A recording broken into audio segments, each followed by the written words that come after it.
Bueno, feliz sábado para todos. Estamos contentos de tenerle a cada uno de ustedes aquí en esta mañana. Y vamos a comenzar el repaso de nuestra lección, como dijo Mili, una lección muy linda, muy interesante que hemos comenzado este trimestre. Quisiera saber si hay alguien que no tiene el folleto de escuela sabática con él. Ok, muy bien. Interesante que todos tengamos el folleto, ¿verdad? Para que podamos estudiar en casa y venimos aquí solamente a repasar y a compartir, ¿verdad? Y a compartir lo que el Señor nos ha dado. Muy bien, el tema para esta semana es un tema muy, entre nosotros es un tema muy conocido, ¿verdad? Porque estamos hablando acerca de un misterio, le podemos decir un misterio, el misterio de la muerte, ¿verdad? Pero esta semana nosotros estudiamos varios aspectos acerca de la muerte, ¿verdad? La muerte en un mundo pecaminoso. Vamos a ver que en medio de lo malo y lo fatal que puede hacer la muerte, ¿verdad? Podemos tener esperanza y podemos tener bendición aún en medio de esto. Muy bien, el versículo dice, ¿quién quiere leer el versículo o mencionarlo? Que está en Romanos 5:12. Por tanto, como el pecado entró en el mundo por un hombre, y por el pecado la muerte, así la muerte pasó a todos los hombres, por cuanto todos pecaron. Muy bien, estamos hablando del pecado. El sábado en la tarde se hizo referencia a dónde comenzó el pecado. A ver, ¿dónde se originó el pecado? En el cielo, ¿verdad? Allá, en la eternidad. ¿En el corazón de quién? De Lucifer, de un ángel portador de luz, ¿verdad? El ángel que estaba más cerca del trono de Dios era ¿quién? Lucifer, ¿verdad? Otros le llaman Luzbel, que significa portador de luz, ¿verdad? Sabemos nosotros que la Biblia nos dice que su corazón se enorgulleció, era tan bello, era el ángel más bello, el que seguía en autoridad a quién? A Cristo. En autoridad le seguía este ángel, a Cristo, ¿verdad? Y a veces nos pasa así, ¿no? Que cuando estamos en autoridad como que se nos, ¿qué? Como que se nos sube un poquito la autoridad. A él no se le subió un poquito, se le subió la autoridad, la hermosura, la posición, el brillo que tenía, lo hizo que se enalteciera su corazón. ¿Qué fue lo que él hizo? Él envidió qué cosa. ¿Qué fue lo que él envidió? La posición de Cristo. Porque aquí el versículo nos dice, él estaba envidioso y tenía celos de quién? De Jesucristo, ¿verdad? Cuando el Padre dijo que iba a hacer la reunión con Cristo porque iba a crear el mundo, él dijo, bueno, ahí voy yo también, ¿verdad? Y no le dijo, lo siento, ¿verdad? No puedes tú participar, esto es una cuestión de, ¿verdad? De soberanía aquí. ¿Y por qué no? Si yo soy el que mando aquí a Los Ángeles, si yo soy el más bonito, si yo soy, ¿verdad? ¿Y qué pasó? Su corazón empezó a llenarse de qué? De ira, de envidia, ¿verdad? ¿Y qué puede hacer la envidia? La envidia te lleva a conspirar, la envidia te lleva a chismear, ¿sí? Porque ¿qué hizo él? Él empezó a chismear entre los ángeles, ¿sí? Empezó a decir, ¿y tú puedes creer que a mí no? Bueno, la Biblia no nos dice esto, ¿verdad? Pero yo lo estoy poniendo en mis palabras. Él diciéndole a los ángeles, ¿tú puedes creer que hizo la reunión y a mí no me invitó? No, te debió haber invitado, ¿verdad? Así somos nosotros cuando alguien nos viene con un... No, te debió haber invitado, fíjate que tú te mereces también estar ahí, ¿verdad? Juzgaron la decisión de quién? De Dios. Así que vamos a resumir. Nosotros sabemos que él cae en rebelión, hay una rebelión en el cielo y lamentablemente ellos son, Apocalipsis dice que hubo guerra en el cielo, Satanás y sus ángeles, los ángeles que se pusieron de su lado y Miguel y sus ángeles, pero no prevalecieron. Gracias a Dios por eso, ¿verdad? Muy bien. ¿Qué pasó después? Fue creado Adán y Eva, fue creado este mundo y se les advirtió que ¿qué? Que andaba por ahí un enemigo, ¿sí? Ahora, la pregunta es, ¿se nos ha advertido a nosotros que anda por ahí un enemigo? Así como Adán y Eva. Claro que sí, ¿verdad? Y vamos a entrar de lleno, ¿verdad? La lección del domingo nos dice declaraciones de tensión. Nosotros sabemos que ellos fueron advertidos y que el pecado Lamentablemente la caída de Adán y Eva trajo como consecuencia el pecado. Y esto, estamos hablando de la consecuencia del pecado, la muerte. La paga del pecado es la muerte. ¿Por qué nosotros le tenemos miedo a la muerte? Y no me digan que aquí nadie no le tiene miedo. Todos, porque naturalmente nuestra naturaleza no fue creada para la muerte.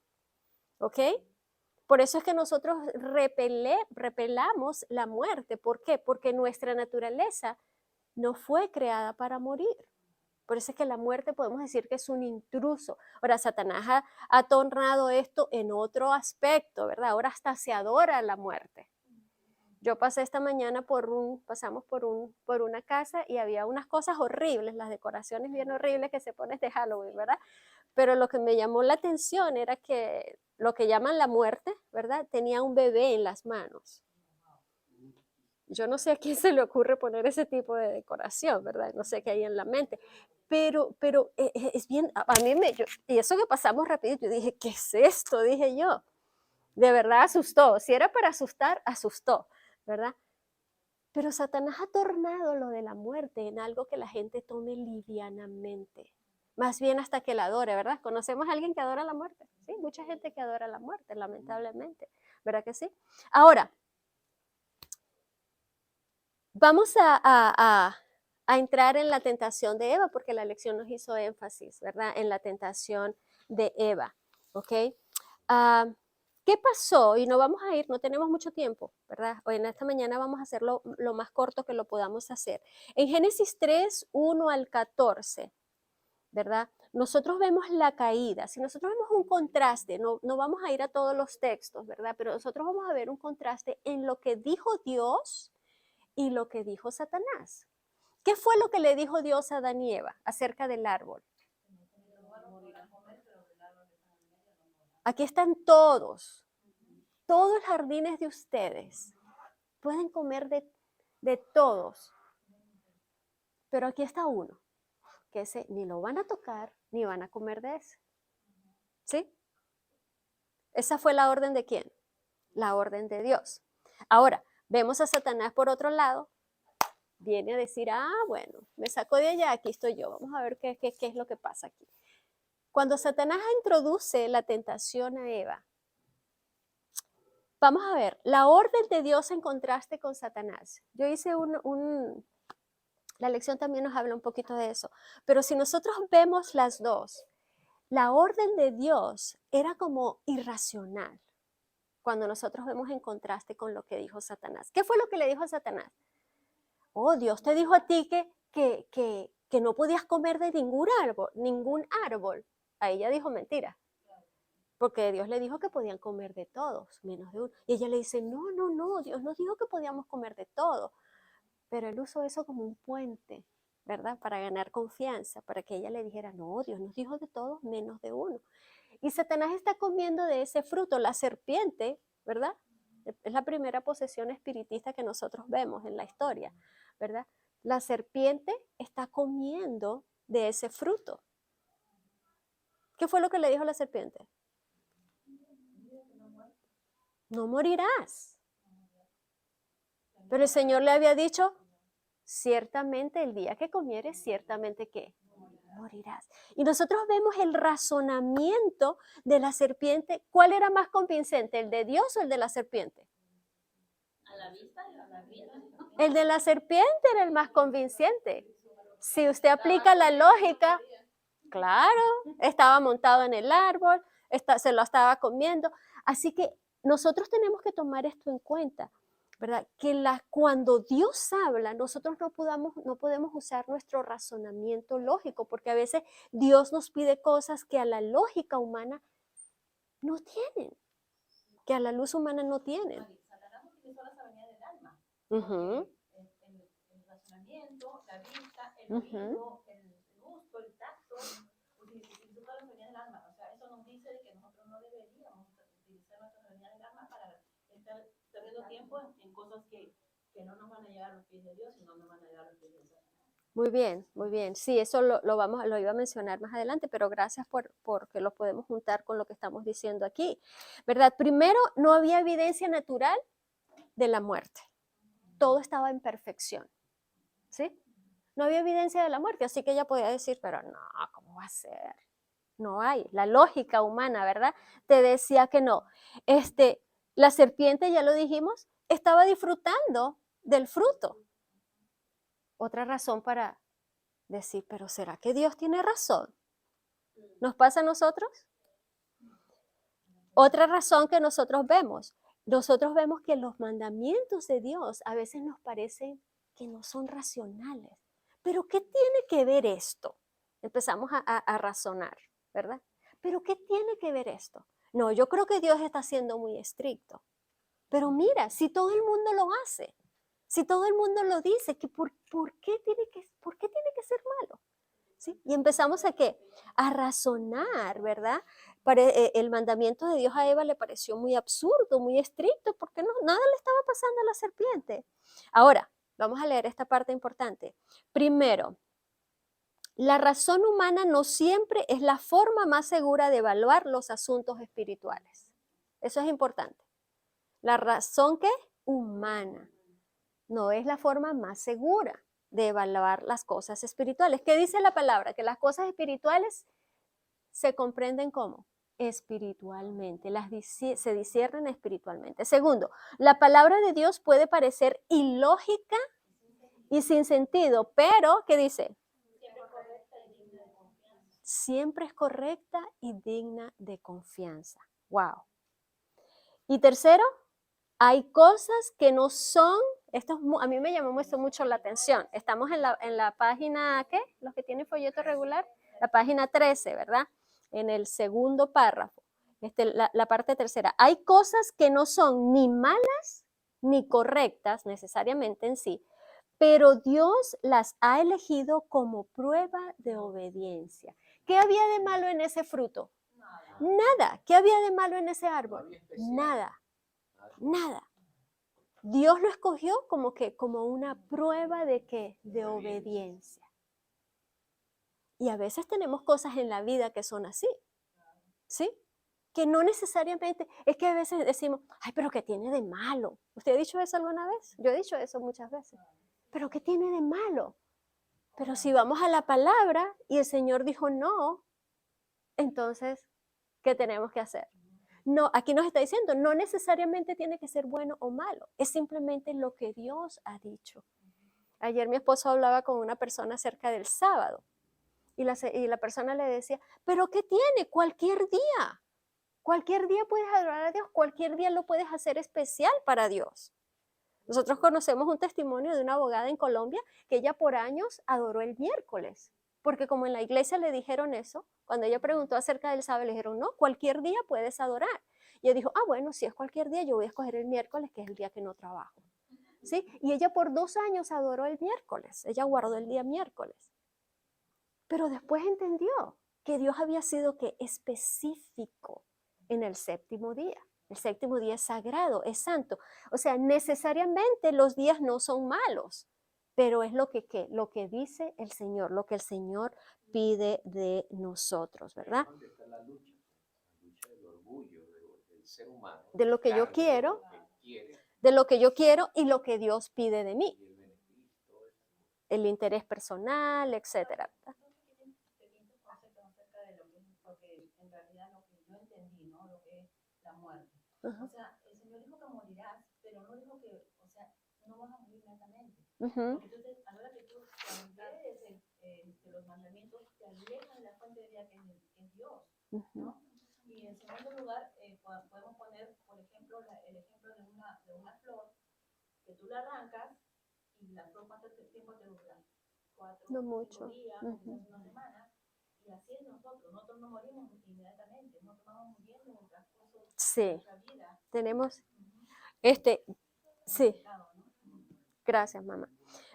Quiero leer la última parte porque esta parte a mí me pareció muy importante, ¿ok? La experiencia de Eva en el jardín del Edén no es un caso único. Todos los días y en todos los momentos debemos decidir entre la palabra de Dios, que para muchos puede ser impopular, y los atractivos seductores de la cultura que nos rodea. Nuestras decisiones tendrán consecuencias ¿qué? Eternas. O sea que nuestras decisiones son cada día. Es más, en el día podemos estar tomando decisiones cada 3 horas, cada 2 horas, entre lo que Dios dice y lo que nosotros queremos. Es una cuestión de decisión. Muy bien, mencionamos el engaño de la serpiente, mencionamos que primero usó el razonamiento, la hizo razonar. Oye, esto no puede ser, porque ella se lo está comiendo. Yo no creo que moriré. Usó qué cosa, el razonamiento. Y segundo, usó los sentidos. Y es el mismo engaño que Satanás usa hoy en día. La gente usa el razonamiento en contraste con la palabra de Dios y los sentidos son bombardeados, ¿sí? Nuestros sentidos, lo que oímos, lo que vemos, lo que escuchamos, lo que comemos, lo que hacemos, todos estos sentidos son bombardeados para hacer lo bueno, lo puro, lo justo. Debemos estar enfocados en eso, pero realmente son bombardeados a hacer lo opuesto a la voluntad de Dios. Es una táctica que Él nunca ha dejado de usar. ¿Por qué? Porque sabe que funciona. ¿Sí? ¿Por qué Satanás sigue usando los sentidos para tentar a las personas? Porque sabe que funciona. Por eso nosotros debemos cuidar nuestro templo, cuidar nuestras vidas de lo que vemos, lo que oímos, lo que comemos, lo que hacemos, porque sabemos que eso puede estar alimentando nuestra naturaleza espiritual o nuestra naturaleza, ¿qué cosa? Carnal, ¿verdad? O humana. Muy bien, no moriréis. Milly mencionó no moriréis. ¿Se está repitiendo esa aseveración del enemigo hasta hoy? El estado de los muertos, ¿verdad? El estado de los muertos. Nosotros creemos bíblicamente que el alma muere, que el ser humano muere. ¿Qué es lo que Satanás ha tratado de enseñar desde el Edén? No morirás, no morirás. Por eso, hoy en día, esa es la misma mentira que sigue diciendo. El doctor le dice a usted, no coma carnes rojas, que le va a dar artritis, que le va a dar esto, lo otro. No, de algunos se tiene que morir. Otro se toma la Coca-Cola y dice, no moriré. Y Satanás le dice, no te vas a morir. Y de verdad, usted se la toma y usted no se muere. Así como Eva. ¿Sí? Yo tengo 10 años, 20 años tomando esto que hace daño, pero no me he muerto. Es la misma mentira. ¿Sí? Es la misma mentira. Entonces, podemos aplicar no moriréis en todas las áreas de nuestra vida, ¿verdad? Si nosotros vemos algo que no debemos ver. Dios tiene su momento para cada uno, para morirse. Sí, mucha gente razona de esa manera, ¿verdad? Pero si nosotros estamos escuchando algo, no, eso no me va a hacer daño, yo no me voy a morir por eso, ¿verdad? Pero morimos espiritualmente, poco a poco entramos en ese proceso de decadencia que entró la naturaleza. Nosotros también entramos en ese proceso de ¿qué? De decadencia. Así que la inmortalidad del alma viene mucho, mucho, mucho más atrás. Aquí la lección nos mencionó a quiénes, estos filósofos, Platón, Sócrates, ¿verdad? Glaucón, todos ellos enseñaban que después que una persona moría, seguía viva, ¿verdad? Que su alma seguía, no solamente pasaba a otro estado, ¿verdad? Otro estado de cosas, otro estado material, pero que seguía viva. Y es la misma mentira que Satanás ha estado enseñando de generación en generación. Lamentablemente, la Biblia no es puesta en prioridad. Si la Biblia fuera prioridad antes que estas filosofías, porque estas filosofías han pasado de generación a generación y aún ha entrado a la cultura cristiana. Porque imagínate las culturas pre-incas, inclusive las egipcias, se enterraban gente viva con los faraones, con los reyes, con los incas, donde enterraban hasta los niños, mujeres, porque decían de que ellos iban a vivir en otro lugar. Exacto. Las pirámides, ¿qué tenían las pirámides adentro? Todo. Tenían todos los tesoros, tenían las cosas de la casa de la persona, del faraón que moría, todo. ¿Por qué? Porque ellos decían, ellos no están muertos, ellos tienen que disfrutar. Y ustedes nos ven que hay personas que aún llevan a la tumba de las personas, llevan flores, o no estoy hablando de flores, estoy hablando de comida, ¿verdad? Que llevan agua, comida. Entonces, es una cultura que se ha pasado de generación en generación. porque se cree que cuando una persona muere, todavía sigue viva. Pero ¿qué nos dice la Biblia? Nosotros estudiamos un poquito este tema, nosotros debiéramos de saberlo de corazón, ¿verdad? Pero la Biblia nos dice en Salmo 115, 17, no alabarán a Jehová los muertos. ¿Qué más dice Job? Los muertos nada saben, ¿verdad? La Biblia está llena de textos que nos indican que después que morimos, los pensamientos ya no perecen, el amor, los pensamientos, su odio, todo. En otras palabras, la persona que está muerta nada sabe. No tiene memoria. Es como que si no existiera. En otras palabras, la Biblia nos dice que es un sueño. Cuando usted está soñando, usted no está recordando a nadie, usted no está pensando esto, usted no está amando, está preocupado. No, usted está en un sueño profundo. ¿Usted qué? Viene el ladrón y ni cuenta se da, ¿verdad? Si estamos en un sueño profundo. Eso es lo que es la muerte. Esperando, ¿qué cosa? La resurrección. Lamentablemente hoy en las películas, la televisión, las canciones, todo eso nos está alimentando la idea, le está alimentando la idea al ser humano de que después que muere, ¿qué pasa? Hay vida, ¿verdad? Mi abuelita me está mirando del cielo, mi tío está aquí conmigo, etcétera, etcétera, me está cuidando. Entonces, para no ser engañados, necesitamos escudriñar las escrituras, ¿sí? Para que nosotros no caigamos en ese engaño que cada día va a ser. ¿Estudiaron la lección? ¿Vieron que hay científicos que están trabajando en cuanto a eso?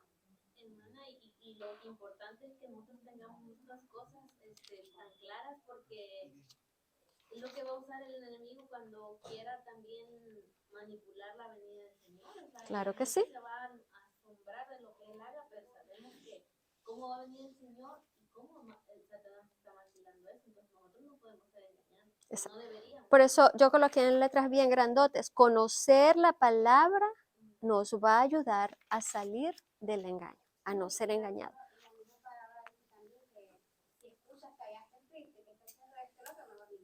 Uh-huh. Correcto. Uh-huh. Muy bien, consecuencias del pecado. Ya sabemos que la muerte es una consecuencia del pecado. Sin embargo, no solamente vino la muerte, vino dolor, sufrimiento, enfermedad, ¿verdad? Decadencia no solamente en la naturaleza, sino decadencia en el ser humano. ¿Sí? Si nosotros vemos el ser humano, cuando Adán salió de las manos de Dios eran gigantes. Medían 3 metros, no sé cuántos, no recuerdo cuántos metros era aproximadamente que se medía la estatura del hombre, ¿verdad? Casi el doble de lo que somos nosotros. El pecado trajo consecuencias que serias en nuestra, ¿qué? En nuestra naturaleza física, emocional y espiritual, ¿verdad? Las consecuencias, el dolor, la decadencia y la muerte. Muy bien, pero no podemos quedarnos con todo esto negativo, ¿verdad que no? Porque en medio de la maldición y de las consecuencias de la muerte, vino Cristo, ¿verdad? Bienvenidos. Vino Cristo a Adán y Eva a buscarlos. ¿Y qué pasó con ellos? ¿Cuál fue una de las consecuencias del pecado? ¿Qué pasó con ellos cuando Dios lo estaba buscando? Se escondieron. Una de las consecuencias del pecado es que la pena, la vergüenza, ellos se escondieron. El temor, el miedo tomó lugar. En vez del gozo, el miedo tomó lugar, ¿verdad? Dice que ellos siempre estaban con gozo, el Señor siempre los visitaba y ellos estaban ansiosos de ver a Dios ahí con ellos. Uh-huh. Pero cuando Dios los llamó, ellos se escondieron. Estaban escondidos, ¿verdad? La consecuencia del pecado trajo ¿qué? Pena, dolor, vergüenza. ¿Será que nos pasa a nosotros cuando hacemos algo malo? ¿Cómo nos sentimos? Como niños chicos, los niños a veces se esconden porque Está en nuestra naturaleza. Está en nuestra naturaleza, ¿verdad? Sin embargo, cuando ellos estaban en medio de la pena, del dolor, ¿verdad? ¿Qué hizo Cristo? Los llamó y les dio una para que vieran. ¿Eso fue lo que hizo? No, ¿verdad? ¿Dónde están? ¿Qué hiciste? ¿Qué pasó? ¿Por qué te estás escondiendo? No te preocupes, ven acá. ¿Somos así nosotros? las preguntas que Dios, según lo que yo leí porque no sabe dónde están, porque no sabe, él está dando la oportunidad que ellos expliquen, que ellos digan por qué pecaron, pero ellos ¿qué hicieron? Se echaron la culpa junto con otros. Sí, nosotros vemos que esa es otra consecuencia del pecado, ¿verdad? Culpar a otro. Siempre queremos, ¿qué cosa? Culpar a otro. Es más fácil culpar a otro que decir, ¿sabes qué? Fui yo lo hice, lo siento, fui yo. Sin embargo, ¿qué hizo Cristo? Cristo ofrece un cordero como sacrificio y les da una promesa. ¿Cuál fue la promesa? En Génesis 3:15, él dice, ¿cuál fue la promesa? Que iba a venir ¿quién? Un Salvador, ¿verdad? Él pondrá enemistad. Esa enemistad habrá entre ti y la serpiente, que sabemos que no era la serpiente como animal, sino Satanás. Enemistad pondré entre ti y la mujer, entre tu simiente y la simiente de ella. Esa enemistad no solamente es la guerra cósmica que hay entre el bien y el mal. Esa enemistad es algo muy hermoso que Dios puso en nuestro corazón. ¿Entendimos eso esta semana? Que si aceptamos la gracia de Cristo vamos a aborrecer el pecado, vamos a odiar el pecado. Enemistad pondré entre ti y la mujer. Esa enemistad es el odio por el pecado, el odio por hacer las cosas malas, el odio por la desobediencia. ¿Por qué es que no odiamos el pecado si es que no estamos allí? Porque no tenemos la gracia de Cristo, no hemos aceptado la gracia de Cristo, no creemos que Cristo puede poner eso en nosotros. Cristo puede poner esa enemistad entre Satanás y nosotros. Siempre le tenemos un miedo a Satanás. No, que Satanás, cuando el Señor ha dicho, aquí está la enemistad. Por la gracia de Dios tú puedes tomar, ¿qué cosa? Las riendas y no tener el miedo al enemigo, porque es el pecado o el deseo de pecar no va a estar en ti. Sin la gracia de Cristo no podemos tener eso. ¿Ok? Quería leer el texto, pero no me da tiempo de hacerlo. Sin la gracia de Cristo en nuestra humanidad, siempre seguiremos cautivos al pecado. Por eso es que hay mucha gente que sigue diciendo, no, pero es que es tan duro, es tan difícil, es tan difícil. ¿Por qué se nos hace difícil? Porque no echamos mano de la gracia de Dios. Si creemos y echamos mano de la gracia de Dios, nuestro caminar cristiano será ¿qué? Será mucho más fácil, amén. Será mucho más fácil. Así que Cristo en medio de esa desobediencia, en medio de esa rebelión de ellos, se levanta como ofrenda. Amén.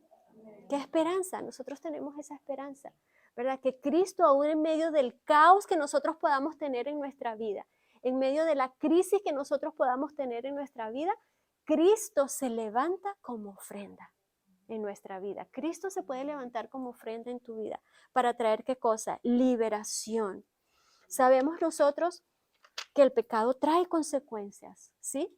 En Adán y Eva trajeron muchas consecuencias. ¿Ustedes se imaginan cuando Adán y Eva vieron la primer muerte?